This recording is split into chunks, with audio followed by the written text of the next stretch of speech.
The economic downturn in late 2007 and the subsequent recession have made life tough on a lot of folks.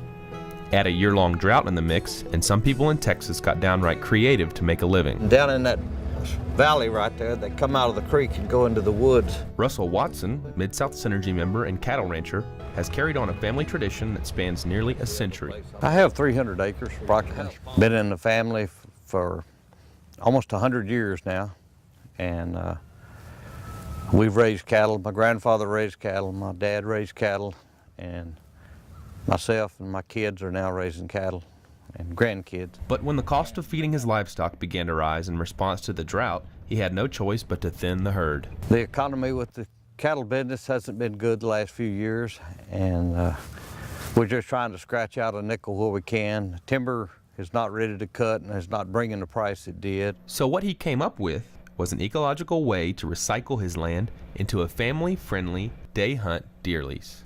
And I had hunting stands out here and had friends that came hunting with me all the time, and the prices of corn, the prices of redoing the feeders and stands and everything, I decided I'd just try doing hunting lease. So I started about 4 years ago doing it, and I advertised some on different websites and stuff.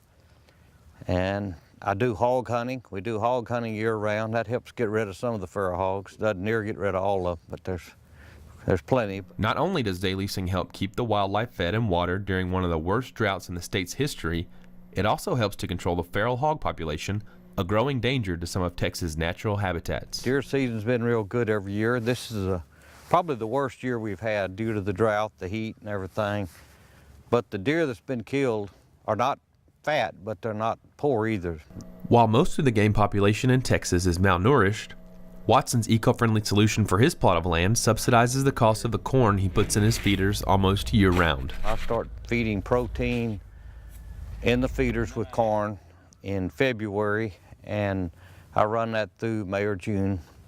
And you can see the difference in the antlers since then. Hunters aren't the only ones welcome at Watson Ranch either. One of the most popular things about this day lease is I offer one non-hunter with each hunter if they want it. So they bring their kids, their wife, their girlfriend, somebody with them, and I have two-person stands which they can get in and hunt, and they really enjoy that. And I have some people that come that don't actually hunt. They come out here and they bring their family, and they go fishing in the lake, or they go bird watching, or they walk around in the woods, or whatever. Whatever their reason, Russell Watson says, keep them coming. Keeps me busy, me being retired and my cattle cut back, and keeps me fun.